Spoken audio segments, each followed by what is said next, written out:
Yannick, bienvenue sur Challengers. Merci d'être ici avec moi aujourd'hui. Merci pour l'invitation. Est-ce que tu pourrais m'expliquer où on est? Parce que tu m'as aussi invité, toi, dans un endroit qui est assez spécial, je pense, à tes yeux. Ouais. Alors là, on est dans les vestiaires de l'équipe première du FC Gland, donc l'équipe que j'entraîne. Et voilà, où je passe la majorité de ma semaine ici dans ces lieux. Est-ce que tu peux m'expliquer pourquoi est-ce que tu passes la majorité de ta semaine? Qu'est-ce que tu fais justement dans ta semaine? On y viendra après, mais malgré mes problèmes de santé, je travaille dans le sport. Et malgré le fait que je puisse pas en faire ou pas trop en faire, j'ai toujours voulu évoluer là-dedans. Enfin, je suis un passionné de foot, donc j'ai toujours voulu être dans le foot. Et donc, je travaille dans un sport-études, pas trop loin d'ici, avec des jeunes qui ont l'école le matin et le foot l'après-midi. Donc, moi, je m'occupe de la partie sportive avec le foot. On a aussi deux jeunes de Neuchâtel-Xamax qui sont là le matin, qui sont pas dans le sport-études, mais qu'on donne aussi des entraînements individuels. Et puis donc après moi je suis entraîneur de l'équipe première ici. Avant j'avais un rôle aussi dans la section junior. Maintenant je donne toujours un petit coup de main avec les juniors, mais donc c'est 4 à 5 fois par semaine ici. Et donc c'est incroyable aussi que tu aies plusieurs fonctionnalités, plusieurs jobs à faire ici. Tu as les jeunes, tu as l'équipe première. Est-ce que tu trouves que c'est enrichissant justement de ne pas avoir une seule tâche à faire dans un club? Tu sais, on pense à des grands clubs où il y a un gars qui est spécialiste, c'est juste le gars qui s'occupe de la vidéo et fait juste la vidéo toute la journée. Non, c'est clair, ça c'est la finalité, c'est le rêve, mais je pense que, c'est une bonne question parce que je pense que c'est important de passer par là et que moi j'adore aussi les jeunes.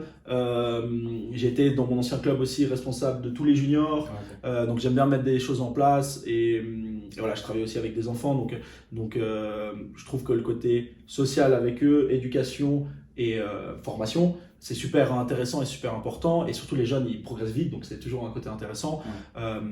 Maintenant, pour être honnête, je l'ai fait pendant une dizaine d'années. Je pense que le rêve, c'est d'avoir une équipe pour s'en occuper à 100%, mais la réalité, en tout cas ma réalité pour l'instant, et la réalité quand même du football amateur en Suisse, c'est que tu peux pas vivre en faisant coachant que une équipe.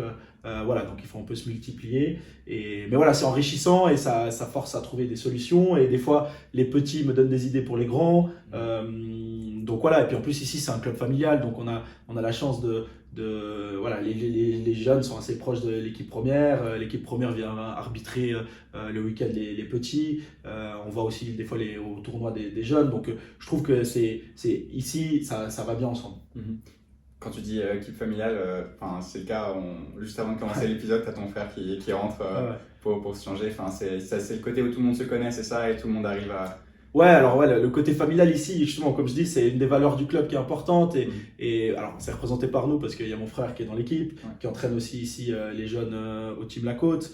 Il y a mon père qui est assistant et qui a été avant joueur et entraîneur il y a longtemps ici. Et même dans le club, c'est très familial parce que il y a beaucoup de parents qui sont responsables, entraîneurs ou dans le comité, beaucoup d'enfants qui s'investissent aussi. On a dans l'équipe, on a 3 frères, on a 2 cousins. Donc voilà, et c'est même tous des jeunes qui se connaissent depuis la plupart. C'est marrant parce que je les ai eus aussi, une bonne partie en sélection jeune, donc en M14, M15. Certains, j'étais entraîneur assistant à l'époque, mais on les a eus. Puis là, on se retrouve ici, donc cette proximité est assez cool aussi. Il n'y a pas que le foot, il y a tout ce qui va aussi à côté. Et quand tu me dis ça, je me dis, mais c'est vrai que coach, tu as une certaine proximité avec les joueurs qui fait que tu les vois évoluer et changer en fait, avec le temps. Qu'est-ce qui te marque le plus en voyant ces joueurs grandir en tant qu'homme, en tant que joueur, en tant que... Ce qui est intéressant, c'est qu'avec les jeunes, comme je disais, sur le terrain, ils progressent, ils évoluent vite.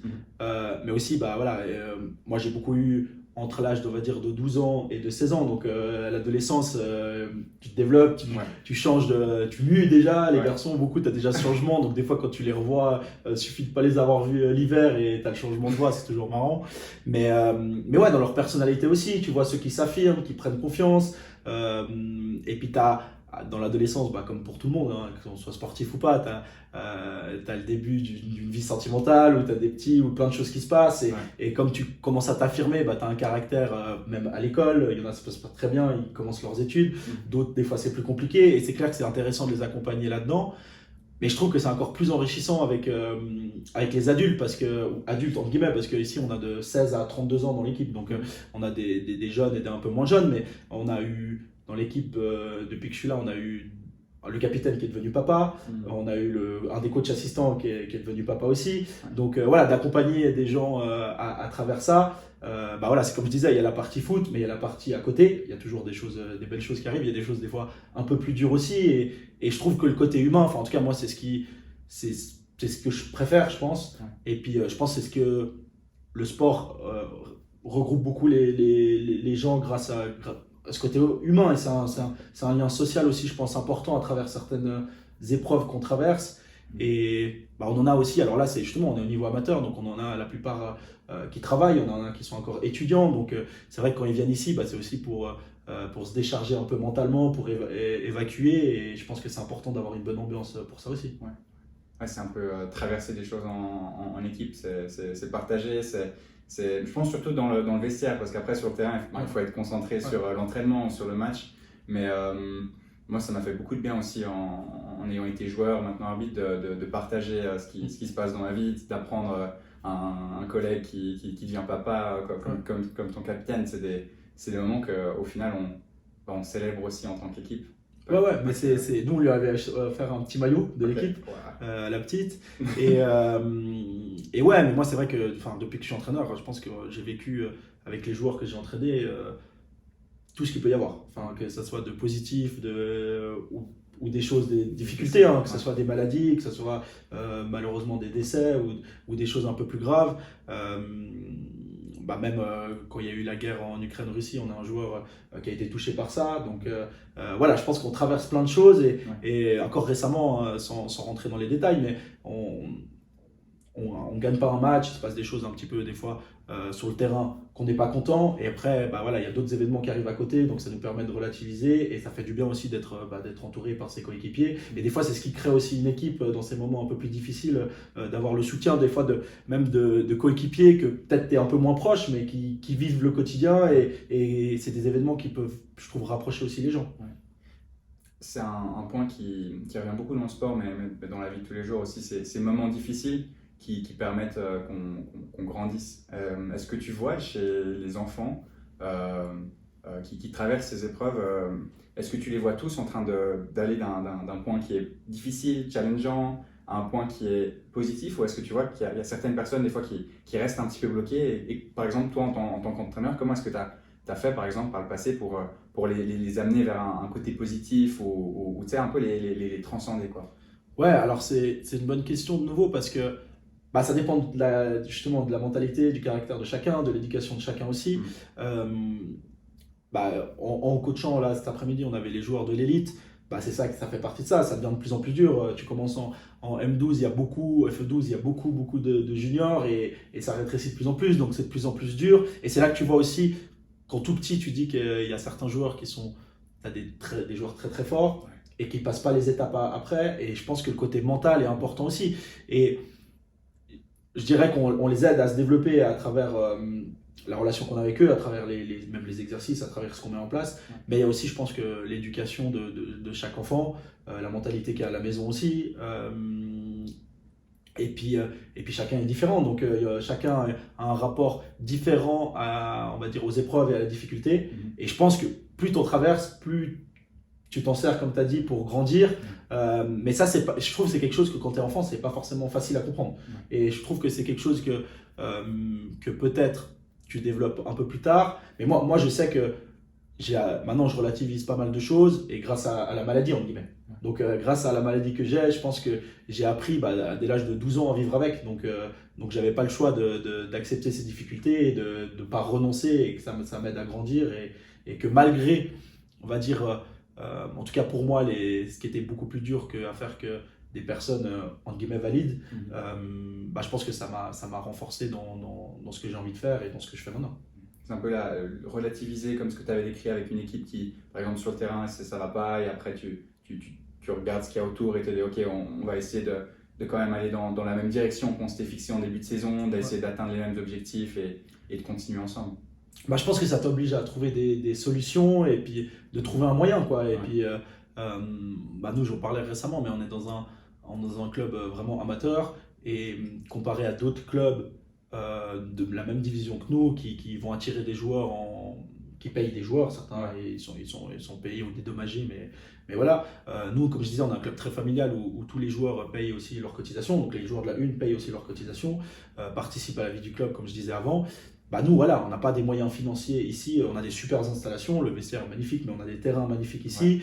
On a un super, on a un super club avec des coachs super, même chez les jeunes, chez les actifs, avec le comité qui participe. Mais voilà, nous, on doit passer par, là, je dis, pour dire le foot, on doit passer par le foot. On doit être meilleur footballistiquement et on ne doit pas être. Voilà, et au foot, en plus, il y a des événements qui peuvent arriver. On doit être 2 fois meilleur que les autres dans le jeu, avec le ballon. Et c'est ça qui doit nous faire grandir. Donc on doit trouver des solutions dans ce sens-là parce qu'on sait qu'on ne va pas attirer de joueurs financièrement. Et tant mieux parce que je pense que c'est les valeurs du club et c'est mes valeurs aussi. Donc on doit trouver d'autres solutions. Mais ça veut dire qu'on va avoir des joueurs qui correspondent à notre philosophie. Et ça, je pense que dans un vestiaire, avoir des joueurs qui sont alignés, qui ont la même philosophie, où tu arrives à échanger, c'est ce qu'un coach veut au final pour performer sur le terrain, non? Donc ça vous rend service, même ce côté créatif, au fait, de la difficulté et de OK, comment est-ce qu'on va réussir à tout arranger? Ouais, tout à fait. Je pense que c'est aussi, ça va dans les deux sens. Je pense que le coach doit être aligné aussi aux objectifs de l'équipe et du club. C'est-à-dire qu'on ne peut pas arriver dans un vestiaire et dire moi je veux gagner la coupe, je veux monter en championnat et tout, alors que tu peux arriver dans un club où les joueurs ils ont juste envie de s'amuser, de passer un bon moment ensemble. Voilà, moi je pense que j'ai la chance que je suis arrivé, ça correspond à mes ambitions quand je suis arrivé dans le club, c'est que je pense que le club a tout pour bien faire et pour monter en tout cas d'une ligue. Les joueurs ont cette motivation, ont cette envie. Peut-être là c'est la 3e saison, peut-être la première saison, certains avaient une mentalité différente. Et c'est peut-être ça l'avantage, c'est la première fois que dans un club je fais 3 saisons de suite avec la même équipe. Donc c'est peut-être qu'au bout de 3 saisons, tu commences à avoir les joueurs qui n'étaient peut-être pas dans la même philosophie que l'équipe et que le coach aussi. Peut-être ils sont plus là et peut-être on a amené d'autres joueurs qui viennent dans la mentalité, dans ce qu'on recherche et dans ce qu'on a envie de faire. Est-ce que réaliser, ou que en tout cas les athlètes réalisent leur potentiel, par exemple, ils se disent en fait on peut gagner le championnat ou on peut passer à la division supérieure, et c'est un truc que le coach, est-ce que le coach a un impact là-dessus? Alors ça, faudrait le demander aux joueurs directement, mais moi je sais que quand on est arrivé ici au club, le club a déjà joué les finales, mais la première saison, nous on a joué les finales, on a gagné la coupe vaudoise. La saison passée, on est perdu en demi-finale de coupe et on a été 2e. Puis normalement, c'est les 2 premiers qui sont promus, mais l'année passée, c'était que le premier et on était à 1 point des premiers. Donc je pense qu'on a augmenté un petit peu l'ambition et l'exigence. Et puis après, c'est toujours la même chose. L'ambition, plus tu gagnes, plus tu as envie de gagner. Quand tu goûtes à la victoire, je pense que c'est quelque chose que tu aimes de plus en plus. Et si tu as l'habitude de perdre, tu perds régulièrement des matchs, tu t'y fais au bout d'un moment. Et quand tu n'as pas l'habitude, tu détestes de ça de plus en plus. Et je pense que c'est une culture de la gagne. Mais après, nous, on est toujours... on est dans un niveau amateur, encore une fois. Donc bien sûr qu'il y a d'autres priorités aussi. Mais voilà, une fois que tu es sur un terrain, une fois que tu es dans un vestiaire, je pense qu'il n'y en a pas un ici, de toutes les personnes qui ont un casier, qui n'a pas envie de gagner le match. Cool. Une team de leader, du coup. Ouais, je pense que maintenant, puis c'est aussi les déceptions des années précédentes, parce que 2 années où tu montes pas, une fois tu fais les finales, une fois tu finis à 1 point, et le deuxième il montait pas juste cette année-là. Donc je pense qu'il y a cette frustration aussi de corriger ses erreurs et puis de le faire enfin, quoi. Il y a quelque chose qui m'a frappé, étant donné qu'on parle de comprendre ou de vouloir aller plus haut et avoir une culture de la gagne. Est-ce que tu pourrais m'amener à tes 12 ans, quand tu apprends justement ta maladie et plonge-moi là-dedans en fait. Ouais, alors moi j'ai toujours fait beaucoup de sport depuis tout petit, principalement du foot, mais je faisais aussi beaucoup de tennis et l'hiver beaucoup de ski. Donc ça j'en faisais régulièrement, et à l'école j'ai toujours fait aussi tous les sports facultatifs, donc j'ai fait pas mal j'ai fait une année de handball, une année de volley, de mini-hockey même, et voilà, j'ai toujours adoré le sport. Mais pour moi, ça a toujours été le foot. Et puis, il arrive un moment avec le tennis aussi, où quand tu as des compétitions... Alors, tennis, j'ai pas fait compétition, mais justement, au bout d'un moment, quand on te propose les compétitions, c'est en même temps que le foot. Plus tu fais de foot, plus ta saison de ski se rétrécit aussi. Donc voilà, mais moi, ça a toujours été pour moi le foot, même si j'adorais les autres sports. Et c'est vrai que jusqu'à l'âge de 11 ans, tout se passait bien. J'étais au Stade Rennais, j'ai fait les juniors là-bas, j'ai presque tout le temps été le capitaine de l'équipe, on était surclassé avec 1 ou 2 joueurs, on jouait avec les plus grands aussi, et même là j'étais capitaine de l'équipe, et en fait presque d'une année à l'autre, j'ai jamais été très rapide, mais d'une année à l'autre, j'arrivais presque plus à courir. J'arrivais plus à skier. Et on savait pas pourquoi au début, alors je tremble. Et quand j'étais petit, en fait, vers l'âge de 10 ans, c'était bizarre que je tremble, mais on a fait des tests, les médecins n'ont rien trouvé, donc tout allait bien, la santé, moi ça allait très bien, je faisais beaucoup de sport à cet âge-là. Et en fait, une année et demie, 11 ans et demi, 12 ans à peu près, on a fait des tests plus poussés parce que c'est pas normal qu'un enfant qui fait du sport tous les jours, tout d'un coup il n'arrive plus à courir, il n'arrive plus à bouger. Et donc je suis allé au CHUV, ça a duré un petit moment, il y a eu pas mal de tests, et comme c'est une maladie rare en fait, et puis après il y a le diagnostic qui est tombé, donc j'avais une amyotrophie spinale de type 3, mais c'est-à-dire c'est une maladie génétique qui atteint les nerfs, en fait, qui empêche les muscles de se développer. C'est-à-dire que en fait, je peux pas vraiment me muscler en fait. Et voilà, en fait, en grandissant avec l'adolescence, ça a commencé. Moi, j'ai la chance, entre guillemets, c'est que j'ai le type 3, donc il y a des types beaucoup plus atteints avec des enfants qui ne marchent jamais, le type 1 ou des enfants qui sont en chaise roulante très tôt. Ouais. Mais moi, à ce moment-là, on m'a diagnostiqué qu'entre l'âge de 15 et 20 ans, je perdrais l'usage de la marche, quoi, et que je serais en chaise roulante. Il y a beaucoup d'enfants, je pense, qui sont hyper angoissés ou qui sont mal dans des hôpitaux, tu sais, dans des hôpitaux pour attendre quel est le résultat du test, où ils se sont blessés. Et je me souviens, avec mes propres blessures aussi, d'être touché, d'être dans l'hôpital, de dire mince, il y a un truc qui ne va pas, et puis d'avoir tout le monde qui se soucie de toi, tu sais, qui est à côté, et je dis non, mais je vais aller bien et tout. Et donc, c'est assez angoissant pour un enfant, cette situation. Est-ce que tu te souviens même du moment où la personne qui te le dit Ouais. Moi, je m'en souviens bien parce que je pense que c'est un événement assez marquant de ma vie. Ouais. Et c'est hyper bizarre quand je raconte ça parce que le jour même, ou le moment même où on me le dit, en fait, c'était presque pas un soulagement, mais en fait, je comprenais, parce que moi, je pensais juste qu'il y avait un problème. Enfin, je sentais qu'il y avait un problème avec moi, mais au bout d'un moment, tu te poses la question, est-ce que je suis nul au foot? Est-ce que je suis nul pour le sport? Parce que on savait pas pourquoi. Enfin voilà, normalement, tout le reste allait bien. Enfin, en tout cas, visuellement, il n'y avait pas de problème de santé comme ça. Ouais. Mais tout d'un coup, je commence à courir bizarrement. Après, j'arrive plus à courir. Et en fait, moi, je comprenais pas qu'est-ce qui fonctionnait pas avec moi. Et en fait, je m'en voulais à moi-même au début de pas réussir. Voilà, le foot, ça a toujours été ma vie. Moi, comme je disais, j'adorais gagner. Donc, tout d'un coup, quand tu peux plus aider l'équipe, quand tu peux plus jouer, tu te dis quel est mon problème. Je viens d'une famille où tout le monde est footballeur. J'ai eu mon grand-père, mes deux oncles, mon oncle a été professionnel, mon père était dans le foot, même ma mère s'occupait de la buvette du club où j'étais. Donc, d'arrêter le foot, ça a été compliqué. Au début, je savais pas pourquoi, je savais pas qu'est-ce qui fonctionnait pas. Donc, à ce moment-là, il y avait une explication, il y avait une raison. Donc je pense que c'est important quand tu es dans l'inconnu, comme tu disais, tu sais pas qu'est-ce qui se passe et tout, de le savoir, soulagement, mais sur le moment, on va dire. Et après, je sais que c'est le lendemain que moi j'ai un peu réalisé, surtout moi je sais que ça résonne dans ma tête, parce que j'en ai souvent parlé, mais c'est à l'âge de 15-20 ans, on dit à l'âge de 15-20 ans, tu n'auras plus l'usage de la marche. Ça c'était compliqué. Est-ce que tu veux arrêter juste? On peut faire une pause. Mais je sais pas s'ils vont rester longtemps.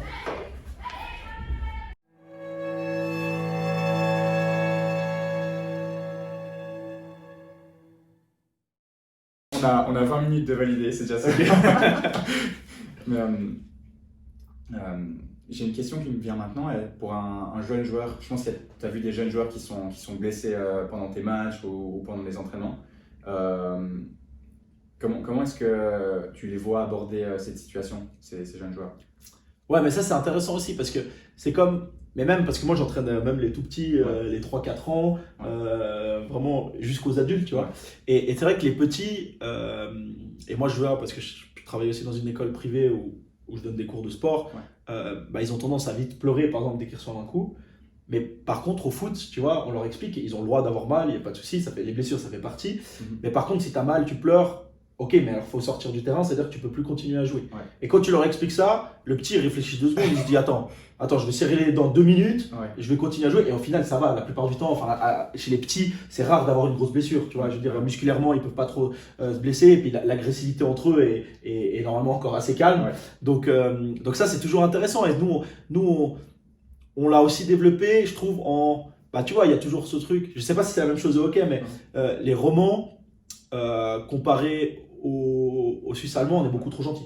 On est beaucoup trop gentil et dès que tu découvres l'agressivité un peu en Suisse allemand, ça change. Ouais. Mais ça te fait du bien souvent. Ouais. Mais c'est comme nous, les Vaudois, avec les tout petits, on va pas jouer très loin, mais quand tu vas jouer à Genève, il y a déjà une mentalité qui est différente. Ouais. Tu vas jouer à Lausanne comparé à la côte. Ouais. Et je trouve que c'est avec ces expériences que tu progresses. Et moi, j'ai toujours, on a eu une génération avec des petits, on avait une super génération, et on a fait beaucoup de tournois en Suisse, on a fait des finales, même avec des petits qui avaient 9 ans, les finales à Bâle, nationales pour les tournois en salle. Et puis on a fait avec cette génération, on est parti à Saint-Etienne faire des tournois internationaux et à Paris. Et voilà, quand tu joues encore en France, c'est encore un autre niveau de mentalité où ça se pousse et ça crie pas, ça parle pas à l'arbitre, enfin ça fait partie du foot, ça fait partie du duel. Et en fait, plus tu t'habitues à ça, moins j'ai l'impression que tu as mal ou tu te plains ou voilà. Après, il peut toujours arriver des grosses blessures, etc. Mais je pense qu'on a une influence aussi par rapport à ça. Enfin, moi je trouve que je peux pas parler pour tous les autres sports parce que j'entraîne pas dans les autres sports, mais que je trouve que et c'est vrai que le foot a des fois une mauvaise image par rapport au niveau professionnel, ce qui se passe très très haut. Mais par exemple, moi, nous, je trouve qu'avec les jeunes, on arrive à éduquer beaucoup de choses à travers le sport, à travers le foot. On avait mis en place dans mon ancien club aussi, et maintenant c'est aussi mis un peu en place avec les sélections, c'est qu'on a un suivi un peu de comment ça se passe à l'école, donc que ce soit des notes ou que ce soit de l'attitude aussi, des remarques qu'ils ont. Et c'est pas pour sanctionner les enfants, c'est juste pour avoir des discussions avec eux, parce que ce qui se passe à l'école a une influence au foot, ce qui se passe au foot a une influence à la maison, etc. On est tous là pour le développement de l'enfant. Et moi, je sais qu'il y a des enfants qui ont largement amélioré leur attitude à l'école parce qu'ils savaient qu'ils amenaient leur carnet journalier à leur coach. Wow. Je sais que certains enfants ont amélioré leurs notes aussi, parce que je travaille dans un sport-études, donc l'école fait entièrement partie, et c'est toujours la même réalité, c'est que la plupart de ces footballeurs, aussi talentueux qu'ils sont petits, la plupart ne vont pas vivre du foot. Donc l'influence de l'école, je pense qu'elle est importante à cet âge-là. Et maintenant, si on a les enfants des sélections, aujourd'hui on était au sport-études, il y a quelqu'un d'une autre école qui est venu, et tous les enfants du sport-études sont venus vers lui, ils ne le connaissaient pas, ils lui ont serré la main, ont levé la casquette, les écouteurs. Et ça, à travers le foot, on l'a. Et que tu vas dans une école, il n'y a pas forcément tous les enfants qui vont faire ça. Et je trouve que c'est une éducation qui est normale en fait pour les enfants qui sont au foot. Et nous, c'est marrant parce que même certains enfants qui étaient en difficulté à l'école ou qui avaient des problèmes avec les profs, en fait, nous, souvent, c'est les garçons avec qui on avait zéro problème.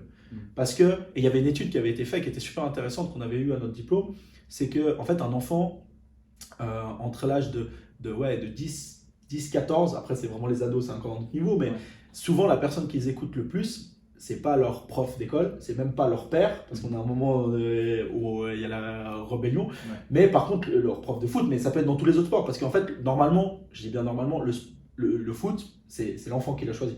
C'est-à-dire, il choisit d'être là. À l'école, tu choisis pas d'aller à l'école, c'est obligatoire, c'est très important, mais tu es obligé d'y aller. Tes parents, tu es obligé de vivre avec, de les écouter. Par contre, le foot, c'est un choix. C'est-à-dire, moi, je choisis de jouer au foot. Bah voilà, ça, c'est les règles du foot. Soit j'accepte les règles du foot et je fais du foot, soit je les accepte pas et je fais pas de foot. Mais c'est leur choix. Donc voilà, et quand c'est en fait, je trouve que cette notion de choix, elle est importante parce que ça veut dire que c'est, en guillemets, une décision de l'enfant de base de choisir ça. Et donc après, tu dois te plier aux règles. Et peut-être certains, ça leur convient pas et ils vont changer de sport ou ils vont changer de club, par exemple, parce qu'on n'a pas tous les mêmes règles et les mêmes idées. Mais souvent, en fait, nous, justement, les enfants qui ont eu des difficultés à l'école, nous, on n'a jamais eu de difficultés avec eux. Souvent, nous, on avait des garçons, on parlait aux profs, c'était très difficile à l'école. Et nous, c'était des garçons qui venaient même nous aider à l'école de foot, entraîner les plus jeunes, et qui ne demandaient pas d'argent, qui ne demandaient rien, enfin, qui adoraient juste être là. Et voilà, donc je pense qu'il y a beaucoup de valeurs qui peuvent se transmettre à travers le sport. J'ai un peu les frissons parce que ce que tu viens de me dire, je viens directement d'assimiler à moi et au fait que ça soit en fait le sport, c'est un des premiers choix que l'enfant va faire. Enfin, il y aura toujours des parents qui seront là, j'ai envie qu'ils fassent du foot. Voilà, c'est ça que je veux dire. Mais la majorité, au final, c'est bon, j'ai eu le choix. Tu t'as mentionné, tu as fait une hockey, tu as fait plusieurs sports quand tu étais petit et après tu fais tes choix. Et donc j'étais déjà hyper d'accord sur ce point où c'est peut-être le début un peu peut-être une certaine maturité, d'une responsabilité où tu dis ok, je me suis engagé dans un objectif, dans une passion, j'ai envie de me donner à fond. Et l'autre c'était aussi l'influence du coach. Puis là je suis aussi totalement d'accord, mes parents ils sont gentils comme tout, ils sont pas nés pour être des hockeyeurs quoi. Enfin tu vois, mais je pense pas non plus, mais avec cet impact des coachs et puis peut-être du vestiaire et tout, j'avais peut-être une plus grande violence pendant le match. Et puis tu l'as mentionné avant, en fait le sport c'est des règles, donc c'est une violence qui ensuite grâce à un règlement, grâce à des valeurs qui qui est redéfini qui est vers, recadré aussi. vers une cohésion et puis un esprit d'équipe, une adversité saine. Enfin, c'est exactement, c'est cadré. Ouais. Et donc, je te rejoins aussi beaucoup sur l'influence du coach face aux jeunes, en fait, qui choisit. Mais c'est comme la relation, toi qui es arbitre. Ouais. Aujourd'hui, l'influence chez les jeunes du coach par rapport à l'arbitrage est super importante. Enfin, un coach qui va parler à l'arbitre, bah, les enfants vont parler à l'arbitre. Ouais. Et les parents vont se permettre de parler à l'arbitre. Ouais. Par contre, si le coach ne parle jamais d'arbitrage ou s'il perd le match, mais il ne va pas dire c'est la faute de l'arbitre, bah, les petits ne vont même pas en parler. Donc, souvent, bah, ils cherchent à s'inspirer, entre guillemets, ou c'est un modèle. Donc, je pense que cette influence, elle est super importante chez les tout petits et chez les adolescents. Ouais. Bien sûr, chez les adultes, oui, mais c'est ce que je disais aussi, c'est que souvent, quand tu es enfant, on disait avant, tu as le choix, tu choisis ton sport, mais après, ça dépend aussi où tu habites, où tu viens, parce que si tu habites dans un petit village, des fois, il n'y a que le club de foot, enfin, souvent, c'est le sport le plus populaire, donc il n'y a pas forcément une équipe de hockey dans tous les villages, dans toutes les villes où tu es. Si tes parents ne peuvent pas t'amener, bah voilà. Et aussi, pareil, bah, les entraîneurs que tu as, suivant les clubs, ça va du papa du joueur à un coach expérimenté, à un jeune coach de 17 ans, 18 ans qui a envie de se lancer là-dedans. Et si quand tu es enfant, normalement, tu n'as pas trop le choix du club où tu vas. Enfin, tu vas dans le club du village ou de la ville ou le club d'à côté. Ouais. Par contre, quand tu es adulte, bah, tu peux te permettre, tu as la voiture, tu peux te permettre de choisir ton environnement. Ouais. Dire que quand tu es petit, tu choisis ton sport, mais l'environnement qui va avec le club que tu as, avec les coachs qui sont, avec la mentalité qui est mise en place, bah, ça, tu l'as subi en guillemets. Donc, tu peux la subir positivement, suivant où tu es, ou négativement, suivant la structure dans laquelle tu es. Et quand tu mentionnais justement ces coachs qui crient sur les arbitres, à mon avis, déjà, ils copient la NHL ou je sais pas quelle vidéo YouTube qu'ils ont vue. C'est peut-être aussi pour combler un manque de confiance, où tu sais, ils se sont dit, mince, je suis pas un assez bon coach, je vais remettre la faute sur l'arbitre. Peut-être, je sais pas, j'ai pas envie de créer des animosités coach-arbitre dans cette interview. Non, mais par contre, ce que j'ai remarqué aussi, c'est que quand un coach avec des jeunes joueurs crie sur l'arbitre, comme tu dis, les joueurs ils vont être fixés sur l'arbitre et ils vont pas passer leur match à être concentrés sur leur performance, sur leur tactique. Tu sais, surtout au hockey où ils doivent, pendant le match, ils peuvent rentrer et sortir de la glace et c'est pas un 11 joueurs qui sont. Et du coup, ils sont plus concentrés sur le match. Et ça, c'est un gros problème. Tu mentionnais les différences entre roman et suisse allemand. Un des trucs qu'on savait et qu'on n'arrivait presque pas à améliorer, c'était que les Suisses allemands, ils jouaient pendant. Pour nous, du coup, c'est les 60 minutes. Où c'était les 90 et nous on avait toujours un moment du match, soit le début où on n'était pas concentré, soit la fin, soit au milieu quand il y avait un truc avec l'arbitre, où il y a un truc qui allait pas. Et donc peut-être nous, en tout cas ce que j'ai remarqué c'était ça, c'était être concentré sur une chose pendant 60 minutes. C'était ce qui changeait dans les différences culturelles comme tu le mentionnais. Mais je pense que c'est toujours un sujet compliqué parce que moi je prétends pas être le meilleur avec les arbitres chez les adultes forcément, et c'est je pense le sentiment le plus désagréable pour n'importe qui, c'est l'injustice. Et on a toujours ce sentiment d'injustice, mais que les adversaires peuvent avoir le même sentiment d'injustice et que l'arbitre peut avoir ce sentiment d'injustice aussi. Et c'est toujours la façon de vivre ça, de l'accepter, voilà. Alors je pense que ça dépend toujours aussi le niveau d'importance que l'entraîneur met au résultat. C'est pour ça que je dis chez les enfants, pour moi il n'y a aucune importance au résultat tant qu'il y a le développement de l'enfant et la progression de l'enfant. Chez les adultes c'est toujours un petit peu différent, suivant la ligue où tu es, suivant le niveau où tu es. Alors toi tu es dans un niveau professionnel ou semi-professionnel aussi, donc là il y a d'autres enjeux aussi différents. Mais de toute façon, pour moi, quand tu fais du sport, tu es compétiteur. Moi je vois pas l'intérêt de faire du sport. Mais je dis ça pour le sport, mais moi je peux jouer au Monopoly avec ma mamie, si je perds, je vais regarder et voilà. Mais je pense que ça c'est un enjeu aussi. Enfin, l'importance, si le coach d'enfants de 10 ans, c'est hyper important pour lui de gagner, souvent c'est déjà pas bon signe, parce que si c'est important pour lui de gagner avec des enfants de 10 ans, je sais pas qu'est-ce qui se passe autour dans sa vie, mais bien sûr que les enfants ils vont penser que c'est que ça qui est important. Donc voilà, je pense que ça a une grosse influence. Il y avait d'autres études qui disaient que les enfants justement ils copiaient les parents pour les émotions. Donc par exemple si un parent était stressé pour les notes de son enfant, l'enfant allait devenir stressé pour ses propres notes alors qu'il n'était pas forcément avant. Donc je pense on est assez aidé par la science dans cette discussion qu'on est en train d'avoir. Notre cadre, de toute façon, notre environnement, ça a une influence sur nous.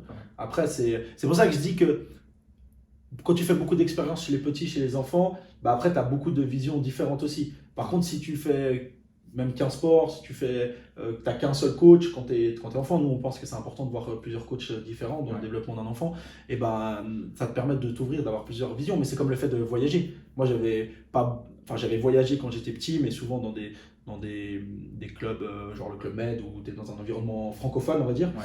Et après, à l'âge de 17 ans, je suis allé habiter à Londres une année dans une école internationale et tout. Et ça te développe ta vision, enfin tu relativises beaucoup de choses, ou tu as une autre vision. Donc voilà, je pense que le fait de partager, et je sais pas si c'est le cas dans le hockey, mais le foot, ça reste le sport le plus populaire au monde, et ça reste le sport qui est joué par tous les pays du monde. Ouais. C'est-à-dire que tu vas sur n'importe quel pays de la planète, et pour jouer, tu as besoin même pas d'un ballon de foot, hein, parce que nous, on jouait à la récré avec une balle de tennis, avec un bouchon d'une bouteille de coca, et tu peux y jouer avec n'importe qui, n'importe où. Et je pense que c'est ça qui est un peu universel, c'est que dans une équipe de foot, tu as des gens de toute origine, souvent en Suisse aussi. Et puis que moi, avec mon petit frère, on en parlait avant, mais nous, on partait en vacances, par exemple, on allait en Espagne, on prenait une petite balle, ma maman, elle allait sur les marchés, nous, on l'accompagnait, mais on jouait au foot, et puis les gens du marché, les gens qui travaillaient là-bas, direct, on parle pas la même langue, mais on va se faire des passes, on va jouer, et puis après, quand nos parents sont au restaurant, nous, on mange, on va jouer au foot, et tu commences à jouer avec d'autres enfants, alors que on se comprend pas. On n'arrive pas à dialoguer, à part avec le sport et avec le ballon. Donc je pense que ça, c'est quelque chose qui rassemble les gens, quoi. Et c'est important. Bien sûr qu'il y a toujours des histoires avec le foot, mais je pense qu'il y a surtout beaucoup de choses positives qui regroupent les gens. Ouais, contact avec les émotions, avec des personnes avec qui on n'a pas forcément la même langue, la même culture. C'est vrai que c'est un des points essentiels du sport, en fait. Hein. C'est aussi une raison, je pense, pour laquelle on est dans ce monde qui nous plaît. Et sûrement aussi, vu que toute ta famille était dans ce monde-là aussi, c'était un point de discussion, je sais pas. Non, mais nous, c'est tous les repas, c'est tout, c'est tout le temps. Comme je te disais, mon grand-père était aussi dans le foot, donc et on est tous un peu passionnés de sport. Hein. Comme je disais, mon cousin est aussi journaliste sportif. Alors, il est commentateur à la télé pour le foot, mais il a développé aussi un média sur le ski, ou les sports d'hiver en tout cas. Et voilà, nous, c'est notre passion. Et comme je disais, mon cercle social, les gens que je rencontre, les gens que j'ai rencontrés, nous, comment on se rencontre, c'est via le sport. C'est ce qui nous a, c'est ce qui nous regroupe. Et donc, c'est pour ça, les gens que je connais aussi, c'est là principalement des gens qui sont passionnés de foot. Mais c'est la chance que je pense que j'ai eu aussi avec l'Ironman et le triathlon, c'est de rencontrer aussi d'autres sports. Où des fois, dans le foot, il y a des choses positives, il y a aussi des choses négatives. Et d'avoir une ouverture, comme je parlais avant, de voir d'autres sports aussi. Moi, je trouve que la solidarité qu'il y a dans le triathlon, les gens qui s'encouragent, pour moi, c'est un sport individuel. Et en fait, la première fois que j'ai fait le triathlon Lyon, semi-triathlon, on a un dossard avec les noms dessus. Et c'est clair qu'alors moi, les gens, ils vont me voir parce que je peux pas courir, donc je marche. Le vélo, je le fais en tandem, donc c'est clair que c'est visible. Mais les gens, en fait, tout le monde s'encourage, tout le monde... et moi, j'ai toujours le souvenir que quand j'ai fait le triathlon, il y a une dame qui m'encourageait, et en fait il y a 4 tours à faire, donc bien évidemment que moi je me fais dépasser presque la plupart du temps sur les 4 tours, et il y avait une dame qui chaque passage elle m'encourageait, et je me suis dit bon, les gens sont sympas, après il y a des gens qui font du sport pour ça, pour le côté amical, et en fait après j'avais regardé le classement et elle avait fini deuxième en fait. Donc c'était quelqu'un qui était dans la compétition en plus. C'était quelqu'un qui était compétitif et qui prenait quand même le temps d'encourager. Et voilà, avec le triathlon, moi j'ai découvert quelque chose, les gens qui s'encouragent, alors que c'est un sport individuel, c'est pas un sport collectif, c'est de base un sport individuel, mais en fait tu as beaucoup d'entraide pareil. Est-ce que tu te souviens du premier moment où on t'a parlé de triathlon ou d'Ironman? Tu as un moment où, peut-être une vidéo que tu as vue, une discussion que tu as eue? Ouais, alors moi je sais très bien pourquoi j'ai fait ça, c'est que en fait, il y a eu, à cause d'un médicament, j'avais pris pas mal de poids. Et à cause de mon alimentation aussi, on va pas se le cacher. Mais le problème, c'est que moi, comme je peux pas courir, je peux pas faire vraiment du sport, en tout cas, je peux pas faire du cardio, on va dire. J'ai pas un moyen de perdre du poids comme ça, donc je dois faire très attention à mon alimentation. Mais mon physio, alors je fais beaucoup de physiothérapie, et mon physio m'a conseillé une fois de faire de la natation. Avant, je faisais de la physio aussi dans l'eau, de la balnéothérapie, ça s'appelle. En fait, moi j'adore, je faisais de la natation aussi, j'en ai pas parlé, mais quand j'étais petit, je faisais pas mal de natation. Et pas des courses, mais j'ai fait tous les cours de natation, etc. Comment ils s'appellent, les baby nageurs, je sais pas comment ça s'appelle. C'était quoi? C'est les dauphins? Voilà, exactement, avec les petits badges à mettre sur son sac à dos. Et moi j'adorais ça, j'adorais être dans l'eau aussi. Comme j'ai dit, j'ai eu la chance quand même de partir en vacances, d'aller à la mer, de nager dans le lac. On a la chance d'avoir le lac ici. Donc j'ai toujours aimé être dans l'eau, pas spécialement nager pour faire des traversées, mais j'aimais être dans l'eau. Parce que aussi, et en plus après avec ma maladie, dans l'eau, je suis plus léger, je peux courir, en guillemets, je peux faire le geste de la course, je peux sauter, parce qu'on est beaucoup plus léger, et je retrouvais certains mouvements qui sont cool. Et mon physio m'a conseillé d'aller à la piscine. Et en fait, il y a une nouvelle piscine qui avait ouvert, et en plus qui est très proche de chez moi, et qui est accessible aux personnes en situation de handicap. Donc il y avait tout qui était réuni pour essayer, et mon physio aussi, avec qui j'avais une relation assez proche, il est venu avec moi la première fois pour voir si tout allait bien. Et c'est vrai que je me suis retrouvé dans l'eau, je me suis mis à nager.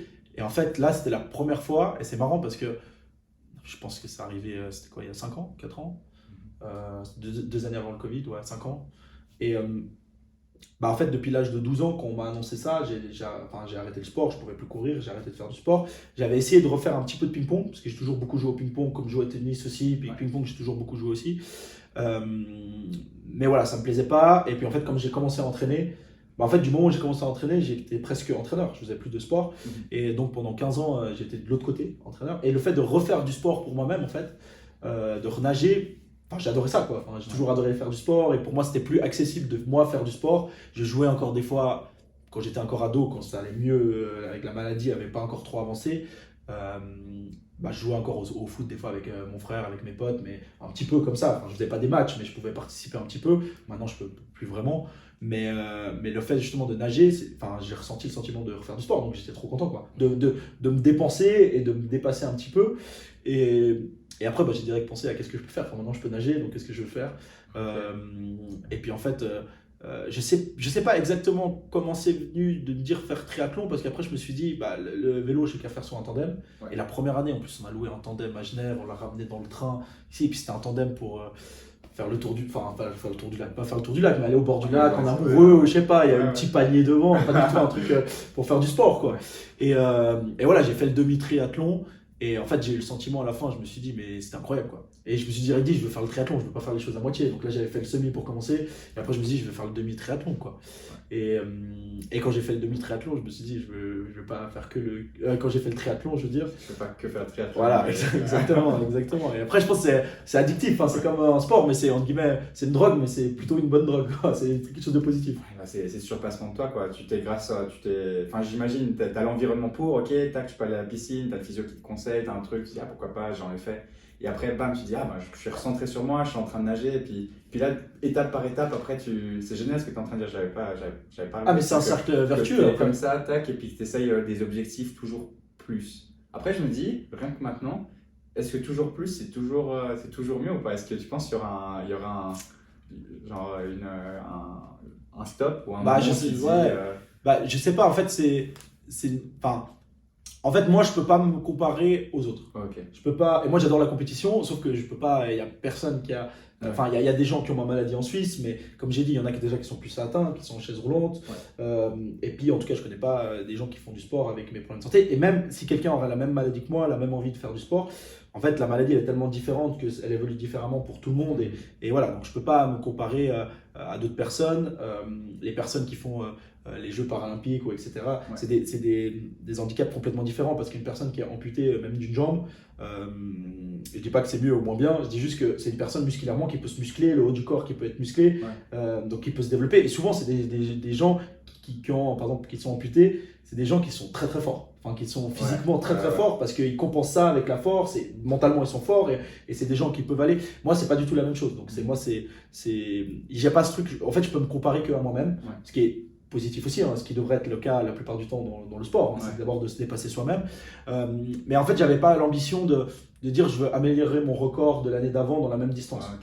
Parce que si je l'améliore, ok, c'est bien, mais si je l'améliore pas, c'est peut-être la maladie qui a avancé, donc c'est pas moi qui suis moins performant, entre guillemets.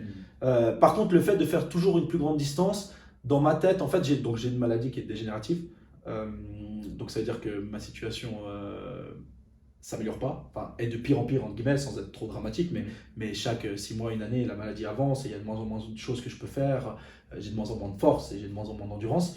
Et pour moi, en fait, dans ma tête, c'était de pouvoir faire de plus en plus. C'est-à-dire que la maladie est censée avancer, je suis censé de faire de moins en moins et de faire demi-triathlon, triathlon, semi-Ironman et normalement Ironman, mais pas pour l'instant. Comme mais, ça. voilà, c'était repousser mes limites, mais c'était aussi repousser la maladie, quoi, de dire je suis censé de faire de moins en moins et je fais de plus en plus.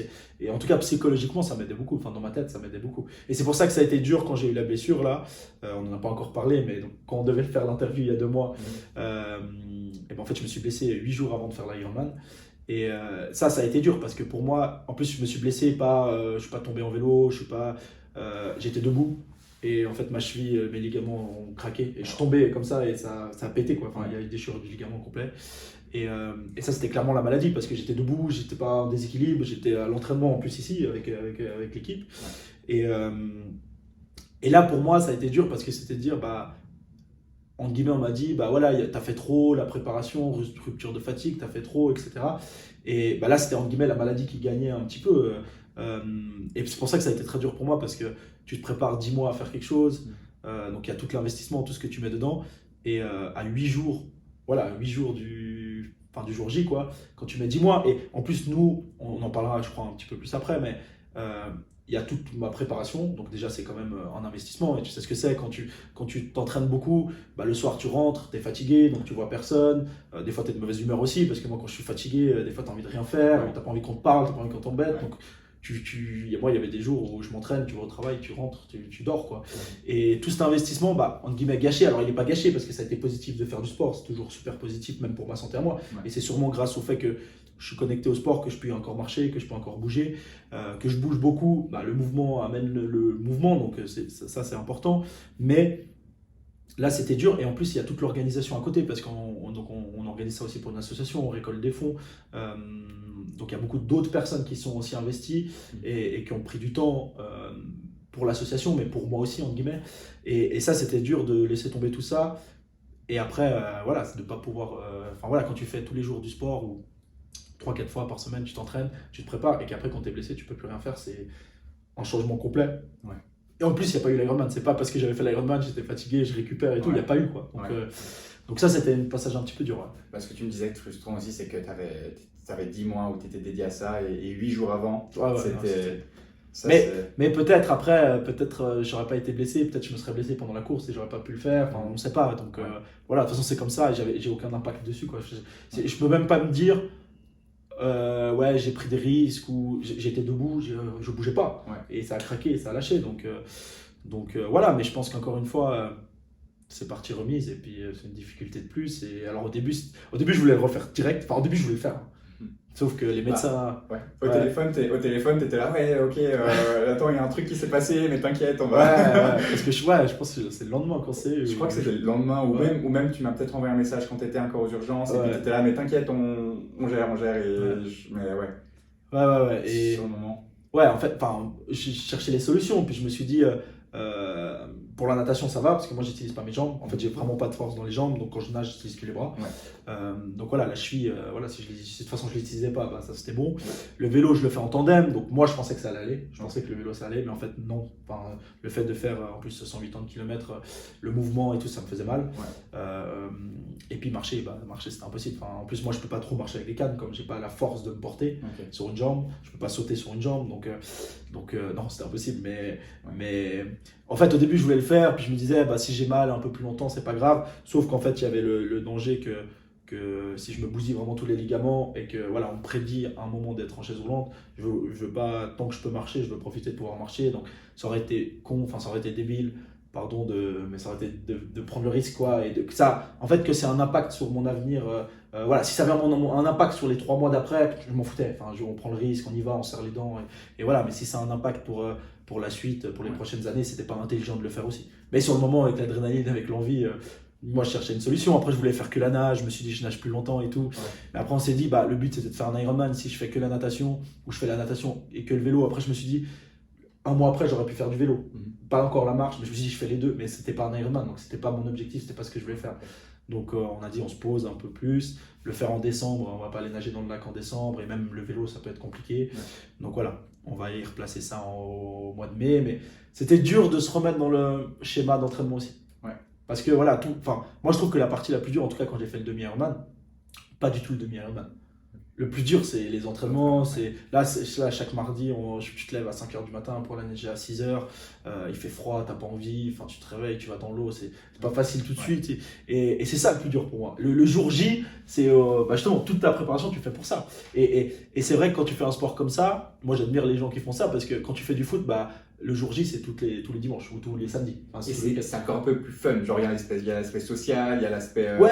C'est un peu. Ouais, mais je veux dire, c'est même le hockey. Enfin, c'est la même chose. Enfin, souvent, les sports co, t'as des matchs tous les week-ends. Ouais.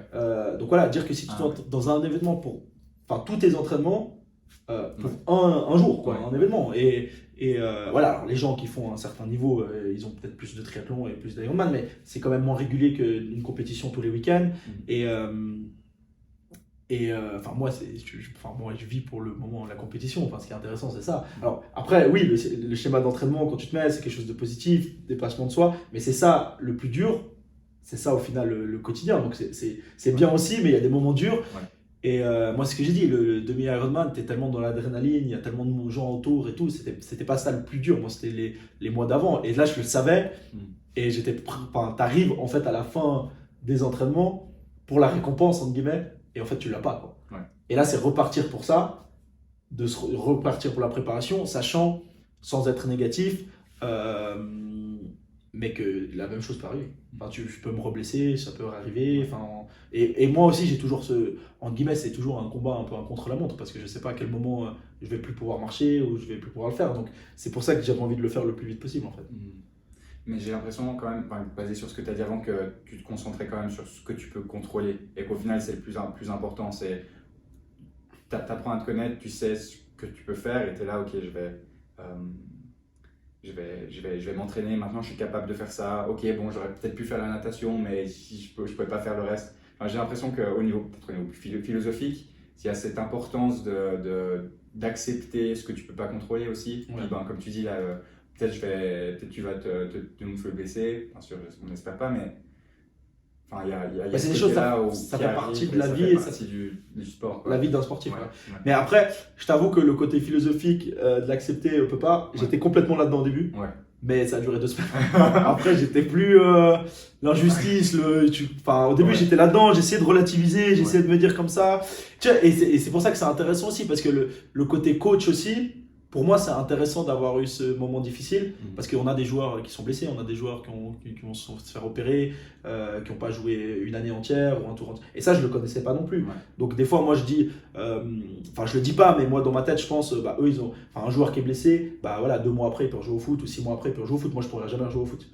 Donc moi, dans ma tête, je le relativisais comme ça. Je ne le disais pas forcément en joueur, mais par contre, le fait de le vivre, maintenant je me dis, non, quand tu te prépares, on a eu un joueur, le gardien malheureusement, il a fait toute la préparation et il s'est blessé, et on avait eu un joueur comme ça aussi, qui s'est blessé le dernier entraînement avant la reprise du championnat. Ouais. Et ça, voilà, tu as 2 mois, 6 semaines de préparation, c'est pas le même nombre d'entraînements, mais ça reste, tu te prépares pour la compétition, et le jour quand tu peux pas faire la compétition, c'est ce qu'on aime. Parce que les matchs amicaux, les matchs de préparation, c'est jamais la même chose. Et c'est pour ça que je dis, il y a eu des choses positives dans la blessure, le fait d'accepter, c'est le fait de connaître ça. Mais voilà, je pense qu'il y a eu un moment, ils appellent ça, moi j'ai aussi une coach mentale, et ils appellent ça un petit deuil. C'est un deuil en relativisant, c'est pas un vrai deuil, mais il y a des choses plus graves. Mais sur le moment, j'ai essayé de relativiser, mais 2 semaines après, et pendant 2 mois, je pense que j'étais pas bien. Là, ça fait 2-3 semaines, ça va mieux. J'ai recommencé un peu les entraînements aussi. On a fixé la date aussi de l'Ironman. Donc, c'est plus simple de se projeter maintenant. Dire qu'à un moment, je me suis dit, est-ce que moi, je voulais tout le temps le faire, mais est-ce que ça va se faire? Peut-être ça va pas se faire. Donc, moi, je pense que c'est toujours important d'avoir un objectif pour avancer. Et c'est pour ça que quand tu me disais avant de faire plus en plus grand, parce que c'était la question de base, je pense que en tout cas, moi, je sais que ça me pousse à avancer, de dire, moi, je sais déjà qu'est-ce que je veux faire après l'Ironman. Je ne vais pas forcément en parler maintenant parce que j'ai pas fait l'Ironman, donc pour l'instant je peux pas parler du reste avant d'avoir fait l'Ironman. Mais c'est ça que aussi moi je me projetais déjà. En fait, quand j'ai fini le semi-Ironman, c'était génial, mais genre le lendemain ou 2-3 jours après, t'as le down, mais apparemment ça c'est quelque chose de normal, c'est comme les gens qui font les Jeux Olympiques ou c'est comme les gens qui prennent leur retraite dans le sport, mais ça peut être aussi dans la vie, c'est que tout d'un coup t'as plus ton quotidien, t'as plus tout ce qui se passait, il y a eu des choses super positives, il y avait le côté médiatique que j'aimais pas du tout au début parce que c'était bizarre, on a eu la télé, beaucoup de gens qui nous ont suivis, des épisodes sur la RTS, et tout d'un coup t'as plus rien. Et là, tu te dis, faut se réhabituer la vie normale, en guillemets, même si c'était pas, il y avait rien non plus de trop extravagant et exagéré, mais tu t'y fais, ça devient normal en fait. Et là, je m'étais dit, quand je vais faire l'Ironman, il faut que j'ai un objectif derrière. Comme ça, c'est pas quand j'ai fini l'Ironman, c'est pas une finalité en soi, il y a quelque chose, c'est une étape, on va dire, c'est un objectif, et puis après, il y en a d'autres. Donc voilà, le fait de développer des choses avec l'association, c'en est un, mais le fait d'avoir des choses pour moi aussi, je pense que ça, c'est important. Et en fait, il y a quelque chose que je déteste En fait, toutes les gens qui m'ont dit quand j'ai fait le semi-Ironman, enfin pas tous les gens, mais la plupart des gens, ils disent ouais, c'est bien pour toi ou pour ce que tu as. Okay. Ou ils disent ouais, c'est impressionnant. Alors il y a des gens qui disent ouais, moi je pourrais pas. Et ça m'énerve aussi parce que justement, pour moi, si moi je l'ai fait, tout le monde pourrait le faire. Enfin, c'est toujours l'investissement que tu mets dedans et c'est surtout mentalement. Donc, si moi j'ai réussi à faire le semi-Ironman, après moi je le fais dans des conditions différentes parce que moi j'ai pris 24 heures pour le faire. J'ai fait le vélo, je l'ai fait en tandem. Donc, moi je pédale, je fais un effort, mais il y a une personne devant qui fait un effort aussi. Même si ça restait avant, c'était plus dur pour moi le vélo parce que c'est dur de me stabiliser sur un tandem. Mais en fait, j'aime pas que les gens. Enfin, en fait, on dit souvent, et c'est logique, hein, moi j'en veux pas aux gens de dire ça, mais on dit ouais, c'est impressionnant ou c'est bien pour ce que tu as, pour toi, c'est bien d'avoir fait ça.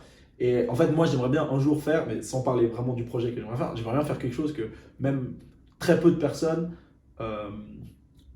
qui sont valides, en guillemets, ont fait aussi. Okay. Donc je vais pas dire quelque chose que personne n'a jamais fait parce que.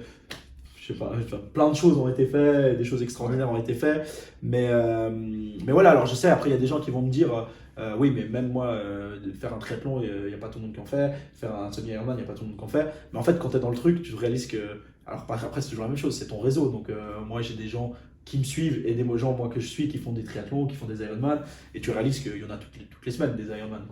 Donc je dis pas que c'est simple à faire, c'est pas du tout ça que je dis, mais je dis cette phrase en fait je l'aime pas trop parce que moi je me suis jamais considéré comme une personne handicapée, et le fait de dire c'est bien pour toi ou pour ce que tu as, et c'est pas, je pense que c'est pas malveillant quand les gens ils disent ça, mais moi ça résonne dans ma tête comme dire ouais c'est bien mais pour ce que tu as quoi, c'est voilà. Et ce que je comprends pourquoi ils le disent, c'est pour ça que j'aimerais bien faire d'autres choses après. Merci d'en parler parce que je pense que, même moi honnêtement, c'est difficile aussi de se mettre, de savoir comment est-ce que tu vis ces choses. Et je pense que d'éduquer les gens là-dessus, et puis par exemple avec ton association de promouvoir des informations sur le sujet, c'est quelque chose je pense qui est hyper important pour l'inclusivité dans notre société quand même, non ? Ouais, mais moi en fait, ce que je pense, et sans, comme je disais avant, en off, quand on parlait avant, moi je suis pas dans la politique, je veux pas critiquer ce qui a mis en place et tout. Moi je sais, notre association, donc elle s'appelle Sport for Hope, donc l'espoir à travers le sport. Donc il y a un de nos objectifs, une partie c'est de récolter des fonds pour la recherche contre les maladies rares. Donc ça c'est un espoir de trouver un médicament pour toutes ces maladies rares. Et il y en a des milliers de maladies rares, il n'y a pas que la mienne, hein. Donc on ne met pas l'argent qu'on récolte que pour ma maladie ou pour ma maladie, c'est toutes ces maladies génétiques. Et de toute façon, si tu aides le développement, on peut trouver des ressources pour une maladie et en fait trouver des solutions pour une autre. Ou voilà, donc je pense que c'est important de toujours avoir cet espoir. Et moi j'ai la chance, entre guillemets, il n'y a pas un médicament qui me permet de guérir la maladie, mais qui permet de la stabiliser un peu. Comme je disais, ça se détériore, ma santé se détériore, mais si ça permet de ralentir et tout, c'est déjà un espoir. Sauf qu'il y a des maladies qui sont tellement rares. Il y a des maladies où même quand on regarde le Téléthon en France, il y a 3-4 enfants qui l'ont sur toute la France. Donc bien évidemment, moins il y a de personnes qui ont une maladie, moins il y a de recherches qui vont être faites. Ce qui est triste, mais ce qui est logique en soi. Et je pense que aussi, il y a des maladies que même s'il y a plusieurs personnes qui l'ont, on ne va pas trouver de médicament. Et ou peut-être on va trouver un médicament dans 50 ans. Mais peut-être les enfants qui ont la maladie maintenant, dans 50 ans, malheureusement, ils ne seront plus là. Et donc, il y a aussi l'espoir, et pour moi, c'est de cette sorte-là, mais pour d'autres personnes, ça peut être à travers la culture, à travers la musique, à travers plein de choses. Pour moi, le sport, ça m'a donné de l'espoir, de de rester dans le sport. Je travaille dans le sport malgré les problèmes de santé, que je ne puisse pas faire vraiment de sport, et je travaille dans le sport, mais aussi de pouvoir en repratiquer un petit peu, de faciliter l'accès au sport, ça m'a redonné de l'espoir parce que ça m'a connecté comme avec des autres gens, tu vois d'autres personnes, ça me fait sortir, c'est quelque chose de bête, mais des fois quand c'est un peu plus dur, et ça je pense que c'est valable pour tout le monde, moralement, quand tu es entraîneur, tu es obligé, tu as une responsabilité envers des enfants, tu ne vas pas rester chez toi. Quand tu as tes entraînements, il y a des jours où tu n'as pas envie d'y aller, mais tu y vas quand même. Et au final, moi je sais que par exemple, comme je disais, le matin, des fois c'est dur d'aller nager, mais je sais qu'une fois que je suis dans la piscine, à part la rentrée, une fois que tu es dedans, tu es content d'être là, quoi. Et puis après tu restes. Donc ça donne de l'espoir même dans la vie quotidienne, je pense, le sport. Et nous, c'est un peu le message qu'on veut véhiculer. Et puis c'est un peu nos objectifs, nos missions un petit peu avec l'association. Donc de mettre 50% dans la recherche qui est importante. Mais s'il y a un médicament dans 50 ans, il y a peut-être des gens qui ne seront plus là. Et c'est important de s'occuper des gens qui sont là maintenant et de pouvoir leur donner de l'espoir maintenant ou de la joie. Nous, on a sponsorisé la SRIM qui est une association qui fait partie du Téléthon, où le Téléthon fait partie de la SRIM pour ne pas dire de bêtises, et qui organise des camps ou des week-ends pour les enfants qui ont des maladies génétiques aussi.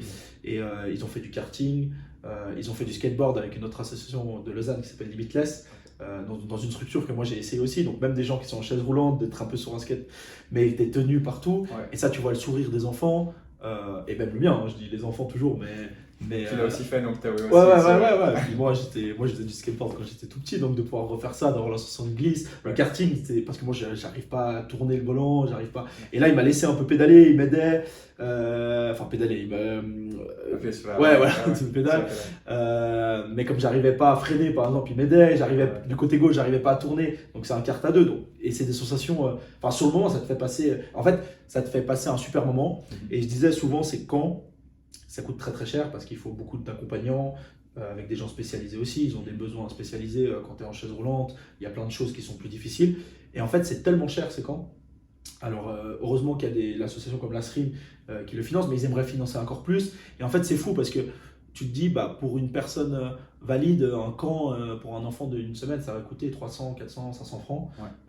Pour une personne pas valide, ça va coûter 3000 francs. Quoi. Et c'est 10 fois plus, alors que ça va lui procurer encore plus de joie à la personne qui n'a pas l'habitude de pouvoir faire du sport ou de bouger. Et encore une fois, le lien social, il est incroyable parce que là, il se retrouve avec des enfants qui ont des handicaps, pas forcément les mêmes, mais qui ont aussi d'autres handicaps, donc ils peuvent en parler entre eux. Il y a même une anecdote, moi j'étais au camp, et la plupart des personnes sont en chaise roulante, mais certains des enfants, ils arrivent encore un peu à marcher. Et pour s'intégrer, et là, ils préfèrent être en chaise roulante parce que tous les autres sont en chaise roulante et c'est un peu le contraire des fois du regard des gens quand tu vois quelqu'un de différent. Donc c'est un contraste pardon. C'est un contraste qui est... Un contraste, voilà, je vais y arriver. Mais l'intégration aussi, via le lien social, on y revient. Et c'est la même chose pour des personnes qui ont des handicaps. Ça reste un lien social, le sport. Et puis nous, on voulait faire un événement, ça ne s'est pas fait finalement, mais on va essayer de le faire l'année passée. C'est de faire un événement, de s'intégrer dans un événement sportif en intégrant des personnes qui ont un handicap, mais pas faire un événement que pour les personnes qui ont un handicap. De regrouper les gens en fait. Parce que le but, c'est pas de séparer, d'écarter les gens, c'est plutôt de se regrouper, quoi. C'est comme les Jeux Olympiques. Des fois, ça reste dommage qu'il y a les Jeux Olympiques où il y a toute la ferveur, où il y a tout le côté médiatique et tout. Et puis après, je crois 2 semaines après, tu as les Jeux paralympiques séparés. Alors après, il y a peut-être une question d'organisation, on ne peut pas faire tout le monde en même temps, etc. Mais en fait, on sépare les gens alors qu'on pourrait les regrouper. Moi, je sais pas si dans l'athlétisme, d'avoir un stade plein pour Usain Bolt et qu'après, il y a des gens qui ont un handicap qui participent aussi à ça, dans le même sorte de sport, en fait, ça pourrait être incroyable. Dans la même arène, avec les mêmes fans, voilà, ça offre une diversité de ouf. Moi, j'en discutais avec un ami qui avait découvert le beach volleyball, comment dire, c'était une compétition, il y avait et les hommes et les femmes, donc il y avait plus ou moins une alternance entre les deux. Et il m'a expliqué que, déjà il a préféré les femmes parce que c'était plus stratégique, c'était pas juste deux brutes épaisses de 2 mètres qui tu vois, il y avait beaucoup plus de stratégie, c'était plus facile à suivre, il a préféré, il s'est dit mais heureusement qu'il y avait les deux qui étaient offerts en même temps, parce que du coup ça m'a permis d'avoir directement une diversité dans l'expérience. Donc ce que tu es en train de dire avec Olympique Paralympique, moi je trouve ça méga intéressant, déjà parce que je fais mes études aussi en management du sport, mais aussi parce que c'est vrai que d'avoir une cohésion, d'avoir une cohésion, ouais, c'est ça, une cohésion entre, et de la diversité dans un même spectacle. C'est un signal qui est vraiment fort, je trouve. Ouais, puis ça évite de. On le voit, et ce qui est normal aussi, hein, mais euh, les gens vont regarder beaucoup les Jeux Olympiques, et après, une fois que c'est fini les Jeux Olympiques, tu as l'impression que c'est fini, et en fait, il y a les Jeux Paralympiques, mais qui sont.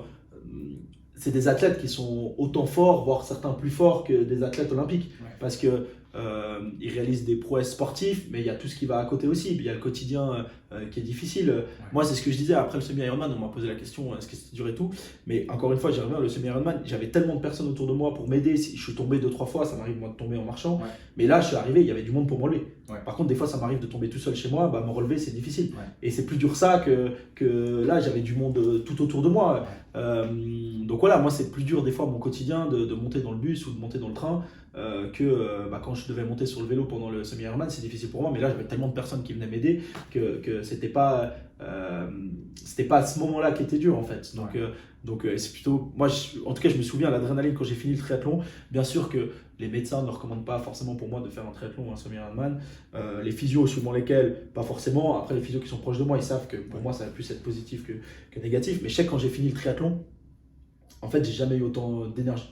J'étais motivé, justement, j'ai pas eu le contre-coup semi-Ironman, oui quand même un peu, mais le triathlon, en fait de me dire j'ai pu faire ça, ça m'a donné tellement honnêtement, de fierté et puis d'énergie, de dire et de confiance un peu en soi aussi de réaliser ça, de dire je peux faire encore des choses comme ça, donc vas-y fonce quoi, tant que tu peux le faire. Ouais. Ça fait penser aux joueurs de ton équipe qui après avoir gagné se réalisent oh attends on peut continuer, on peut s'améliorer. C'est clair que le sport est je pense que les victoires ça t'amène de la confiance en soi. Ouais. Et alors toujours quand tu es dans un sport collectif, y a la confiance du groupe. Ouais. Et c'est ce qui est bien aussi dans un sport collectif, c'est que tu peux avoir des jours où tu es moins bon, où tu es mauvais, où tu fais des erreurs, et tes coéquipiers vont être là pour t'aider, pour faire la différence, et peut-être la semaine d'après ça sera le contraire. Dans un sport individuel, moi j'aimais beaucoup le tennis aussi pour ça, parce que moi comme j'ai dit avant, j'aime pas perdre. Ouais. Et au foot, tu peux faire un match extraordinaire et quand même perdre, comme tu peux faire un mauvais match, comme je disais avant, et tes coéquipiers sont bons et ils vont te sauver et tu vas quand même gagner. Dire qu'au tennis, si tu gagnes ou si tu perds, c'est à cause de toi. Ouais. ou grâce à toi, on va dire. Voilà, et c'est pour ça que quand j'étais petit, j'aimais bien voir le sport individuel et le sport collectif. Je préfère les sports collectifs, mais ce côté dans le tennis, j'aimais beaucoup. Mais c'est clair que la confiance, moi je pense que ça va aussi avec les résultats. Chez les grands, encore une fois, on ne parle pas des jeunes là. Mais et c'est comme perdre, en tout cas moi je sais qu'en tant qu'entraîneur, quand tu perds un match, tu remets tout en question, tu te poses toutes les questions, tu te dis est-ce que là j'ai fait une erreur, là j'aurais dû faire ça différemment, ouais. Tu remets tout en question. Et l'autre jour j'ai écouté un interview que j'étais assez d'accord, c'est que les défaites t'amènent plus de mal que les victoires t'amènent de bonheur. Enfin, dans le côté ouais, je vois ce que c'est dire. Dans le côté joie et malheur, parce que en fait quand tu es compétiteur, tu t'attends à gagner, mais en tout cas, tu veux gagner. Donc, c'est censé être l'objectif, c'est censé être normal, entre guillemets. Enfin, c'est ce que tu recherches. Dire que quand tu perds, c'est ce que tu veux complètement éviter. Et voilà. Donc, moi, je sais que le sport a eu une influence sur le moral, plutôt positif, mais voilà, les défaites, ça fait partie de la vie aussi. Et les défaites chez les enfants, par exemple, les enfants, quand ils perdent à 10 ans, ils perdent le match, ils pleurent. Ouais. Ils pleurent. Et 5 minutes après, ou 10 minutes après, ils vont être en train de jouer à côté et c'est fini. Ouais. Mais je veux dire, c'est des émotions qui sont bonnes à vivre aussi, qui est bonne d'avoir des bonnes émotions, mais aussi des mauvaises, ça construit, ça te construit. Et de toute façon, des difficultés dans la vie, on va tous en traverser, peu importe que ce soit la santé, la maladie, les proches, etc. On va tous traverser des choses au travail, etc., dans les études. Des échecs, ça fait partie aussi de la vie. Après, c'est toujours, comme tu m'avais posé la question au début, c'est comment tu réponds à ça.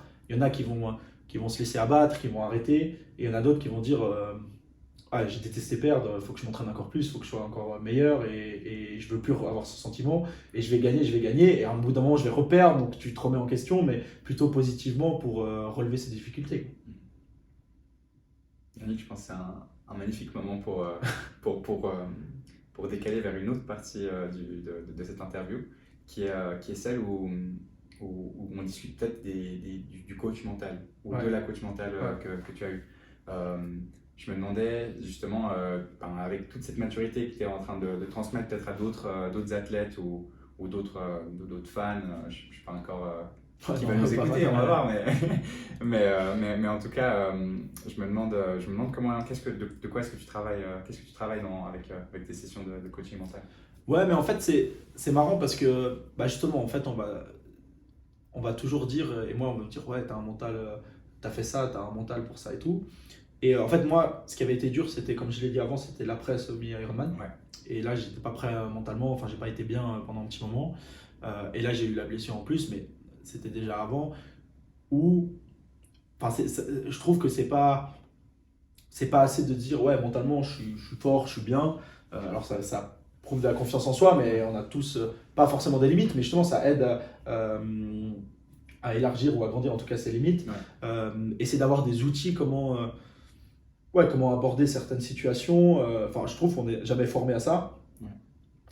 Ni à l'école, on n'a pas de formation là-dedans. Et dans le sport, alors maintenant ça commence à se développer dans le sport de haut niveau, mais en fait c'est presque la chose la plus importante parce que sa tête, son cerveau, c'est ce qui nous dicte notre vie tous les jours. Et c'est un peu la réalité de la génération maintenant. Il y avait sûrement des choses avant et tout, mais il y a beaucoup de gens qui font des dépressions. Moi j'en ai fait une il y a longtemps. Et notre tête elle est importante. Développer ça, c'est super intéressant. Après, des fois, c'est des petits outils, c'est des petits exercices aussi à faire. Moi, je trouve quelque chose que j'ai beaucoup appris là, avec la coach mentale, c'est de savoir pourquoi on fait les choses. C'est quand même important, pourquoi on fait l'Ironman. Et bien sûr que moi, il y a l'association, il y a tout ce qui est autour, mais pourquoi je le fais aussi pour moi, quelles sont mes motivations. Et des fois c'est quand on ne le met pas sur papier ou qu'on n'y réfléchit pas plus profondément, on ne sait pas exactement. Et dans les moments difficiles, quand tu sais pourquoi tu fais quelque chose, ça va t'aider, je pense. Et puis après, c'est de savoir aussi un peu quelles sont ses valeurs et qu'est-ce qu'on veut. Déjà, quelles sont nos propres valeurs, parce que si on n'est pas en accord avec ses propres valeurs, je pense que c'est difficile ouais, voilà. Mais des fois, c'est le cas. Des fois, certaines personnes, ou des fois, on s'en rend même pas compte, parce que, comme on disait avant, tu as un environnement où même tes parents, tes frères et sœurs peuvent avoir des valeurs différentes. Et si tu rentres pas dans leurs valeurs, toi, tu as l'impression de pas rentrer dans un cadre. Mais si c'est pas les tiennes, voilà. Et je pense que c'est important de savoir exactement quelles sont ses valeurs et d'essayer de s'y tenir. Et dans les moments. Il y a des moments où tu n'as pas envie d'aller t'entraîner, il y a des moments où tu n'as pas envie de te lever à 5h du matin et tout, mais si tu sais pourquoi tu le fais, tu as de motivation, je pense que tu vas le faire. Et puis tu as un sens, en fait, tu es aligné avec comme tu dis, avec tes valeurs, tu as une certaine congruence, consistance dans tes actions. Et je pense que ça aussi, le fait d'avoir un sens, une direction, je pense que ça aide pas mal, ouais, c'est vrai. Est-ce que tu as un outil par exemple que tu voudrais partager à des plus jeunes athlètes, par exemple je sais pas, un outil ou une réflexion que tu donnes que tu as donné aux jeunes, un truc qui peut les marquer? Moi, je sais pas, moi j'ai pas la prétention non plus je suis pas coach mental. Non. Voilà, et après on est chacun un petit peu différent, mais moi je pense que, tu sais, moi j'essaye de m'inspirer un petit peu de gens qui ont fait aussi des gens qui ont fait des plus grandes choses et des gens qui sont inspirants pour moi en tout cas, mais tu sais, il y a cette phrase de Michael Jordan, je sais pas exactement quand elle va la citation, mais c'est juste de dire, tu sais, si tu abandonnes une fois, et ben après ça veut dire que c'est quelque chose qui est abandonné, c'est possible. Donc après dans ta tête ça va toujours rester, j'ai la possibilité d'abandonner. Par contre si tu le fais jamais, c'est aussi une habitude, c'est une discipline à avoir, mais de le faire une fois, ça va le permettre de faire d'autres fois. C'est comme, mais ça peut être valable dans tout, hein. C'est une fois, tu vas pas réviser, après la fois d'après tu vas dire ouais mais je l'ai déjà fait donc je peux me permettre de pas réviser. Ou une fois je vais manger le paquet de chips, pourquoi la semaine d'après je le referai pas. Et c'est juste d'essayer d'avoir ces disciplines. Et moi j'ai pas la prétention de l'avoir encore, mais je sais que voilà, je pense qu'il faut essayer de se fixer des objectifs et il faut essayer de se tenir. Et en fait, on parle souvent de motivation, mais la motivation, tu l'as le jour où tu te donnes un objectif. Mais la motivation, pendant une année, t'es pas motivé tous les jours, ça n'existe pas. Même si tu sais pourquoi tu le fais et tout, il y a des jours où tu n'as pas envie de le faire. Et je pense que c'est. En fait, moi, je me disais toujours, dans les jours où j'ai pas envie d'y aller, c'est que c'est ces jours-là en fait qui vont compter. C'est le fait d'y faire. Le jour où tu n'as pas envie d'y aller, c'est ça qui fait la différence par rapport à d'autres personnes aussi. Ouais. Parce que voilà, s'entraîner au foot, tous les enfants, beaucoup d'enfants, envie de devenir footballeur professionnel. Mais par contre, est-ce que beaucoup d'enfants ont envie de faire les efforts qui vont à côté ou quand tu grandis, sans parler des enfants, mais des ados, est-ce qu'ils sont prêts à aller courir à côté des entraînements puis même pas jouer à la play jusqu'à 2h du matin le soir. Enfin, il y a tellement, comme tu dis, il y a tellement de trucs qui... Et c'est de voir. Mais moi, il y avait un interview de Michael Phelps où il se dit que sur l'année avant les Jeux Olympiques, je crois qu'il a fait quelque chose genre 350 entraînements. Donc il y a eu peu de jours de congé. Et il dit en gros sur les 350 entraînements, il y a eu 150 fois où il n'a pas voulu aller s'entraîner. Donc plus d'un tiers du temps, il n'avait pas envie d'aller s'entraîner, mais il fallait le faire, quoi. Et moi je trouve que c'est ça qui est un petit peu inspirant. Moi j'aime bien, c'est marrant parce que moi je suis dans le foot et il n'y a pas de sportifs dans le foot qui m'inspirent moi. Des entraîneurs, oui, il y a des entraîneurs par rapport à des tactiques, des philosophies, des jeux qu'ils font. Mais moi, je trouvais super inspirant les basketteurs. J'ai dit Michael Jordan avant, mais Kobe Bryant aussi. Enfin, je trouve qu'il y a des. Et s'inspirer d'autres sports ou d'autres personnes. Moi, je trouve que Nelson Mandela, ce qu'il a fait, c'était assez incroyable. Et je trouve que c'est des personnes inspirantes, alors que c'est pas du tout mon domaine, c'est pas du tout. Voilà, mais je pense que ça, c'est. Et moi, en fait, ce qui m'a motivé, certaines personnes m'ont motivé de voir des personnes qui ont un handicap faire des challenges, m'ont motivé. Et des fois, en fait, tu as des personnes inspirantes qui sont aussi autour de toi, sans aller chercher. Alors là, je parlais des États-Unis, mais sans aller chercher très loin. Moi, il y avait une personne qui avait Parkinson dans notre région, qui a fait des exploits sportifs, qui est dans ma ville, que je croisais des fois, que je voyais de loin. Et l'année avant le semi-Ironman, il a fait son exploit, c'est passé à la télé, ça a beaucoup parlé. Et moi, ça, je trouvais ça super inspirant. Et c'est là que je me suis dit aussi, moi, je trouverais cool de faire un challenge, quelque chose comme ça. Mais lui, c'était une personne qui n'était pas valide, mais qui m'a accompagné pendant le semi-Ironman, qui est venu marcher avec moi. On s'est entraîné 1 ou 2 fois. Et ça, c'est de pouvoir être en contact avec une personne comme ça, c'était super inspirant. Mais il y a eu aussi, moi, avec la personne qui m'a coaché un peu pour la natation, Flavie Capozzi, c'est la personne. C'était la plus jeune fille à avoir traversé le lac.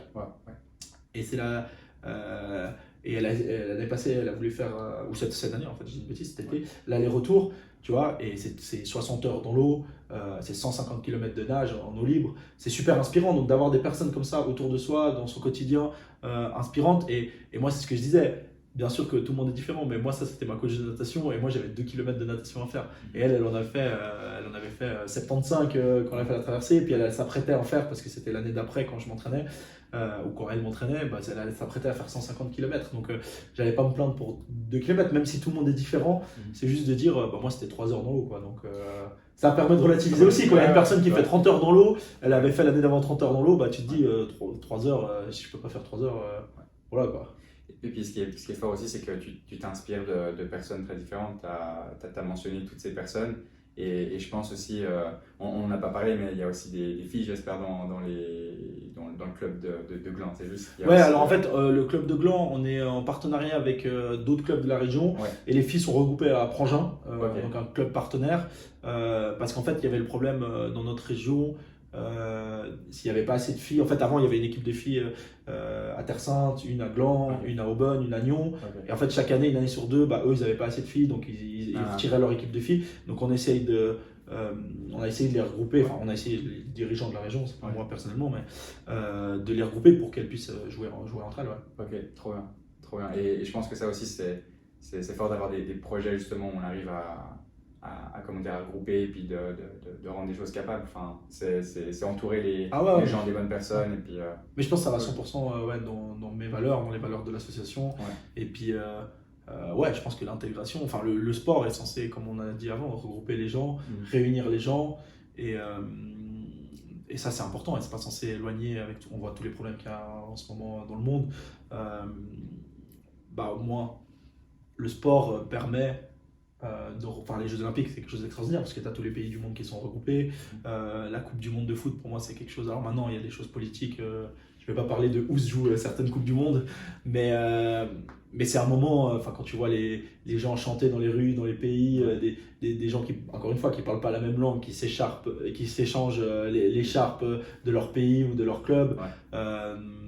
Voilà, ça regroupe, ça permet de voyager. Moi, j'ai pas mal voyagé grâce au foot en Europe, en faisant des tournois avec les jeunes.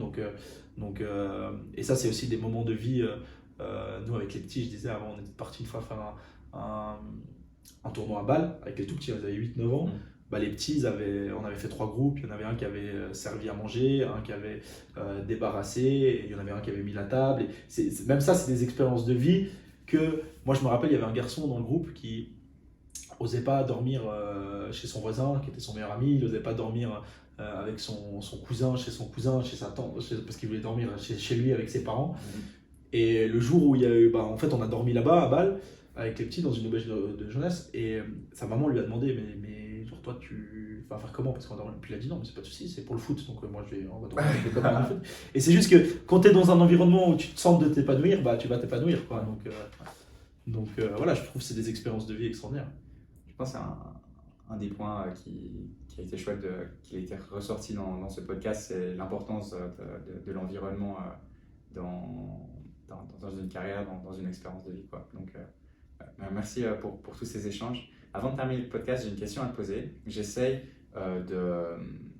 d'intégrer les athlètes qui nous suivent un peu plus au podcast. Donc, s'ils ont des questions après avoir écouté notre échange, est-ce que tu serais d'accord qu'on essaye de peut-être réécrire les questions et de faire une sorte d'article ou d'y répondre directement à un moment donné en commentaire, et peut-être ça pourra faciliter des échanges d'infos ou de conseils entre différents sports. Ouais, volontiers, 100% partant. Et comme tu disais, on parle de personnes inspirantes, mais moi j'ai écouté pas tous les épisodes, mais certains épisodes de ton podcast. Ouais. Et ça c'est inspirant, tu vois. Et d'avoir des gens, comme tu dis, c'est dans notre région, c'est dans notre quotidien, c'est des gens que toi tu croises. Et ça, je trouve que c'est super cool. Et moi j'aime beaucoup le format podcast, comme je t'avais dit. Ouais. Et je trouve ça super intéressant et super inspirant. Donc bravo pour le job, merci pour l'invitation et avec plaisir. Trop bien. Yes. Merci. Et n'hésite pas non plus si tu as des questions à leur poser, si tu veux être mis en contact. Moi je suis chaud. Il faut créer une belle petite communauté de passionnés par exemple, on peut finir là-dessus, mais en fait, moi, ce qu'on aimerait bien à l'association, pas que moi personnellement, mais mon comité aussi, c'est à l'Ironman, c'est qu'il y a des gens qui m'accompagnent, mais c'est qu'il y a plein de gens qui participent. Et des gens qui comme je t'ai dit, la personne qui avait Parkinson a marché avec moi, ma coach de natation, elle a fait toute la traversée de natation avec moi, elle a même presque fait tout l'Ironman, le semi-Ironman avec moi. Encore une fois, c'est de regrouper les gens, donc d'avoir d'autres athlètes qui puissent participer avec nous, qui puissent nous accompagner à un moment, s'entraîner avec. Moi, à la ville de Nyon, en fait, moi j'ai eu accès aussi aux piscines, et le responsable du club de natation, c'est quelqu'un qui a fait les Jeux Olympiques, et il m'a dit une fois, si tu veux, je peux venir m'entraîner avec toi et tout. Et pour moi quelqu'un qui a fait les Jeux Olympiques, c'est extraordinaire. C'est le top niveau, quoi. Tu peux pas avoir plus haut. Et pour moi, c'est incroyable de me dire, je peux m'entraîner avec quelqu'un qui a fait les Jeux Olympiques. C'est inspirant aussi. Donc voilà, avec plaisir, si on peut partager avec d'autres athlètes, d'autres personnes, tant mieux. Trop bien. J'ai hâte, on va faire ça, c'est clair. Yes. Ok, magnifique. Merci beaucoup. Cool. Le merci beaucoup était 5 fois.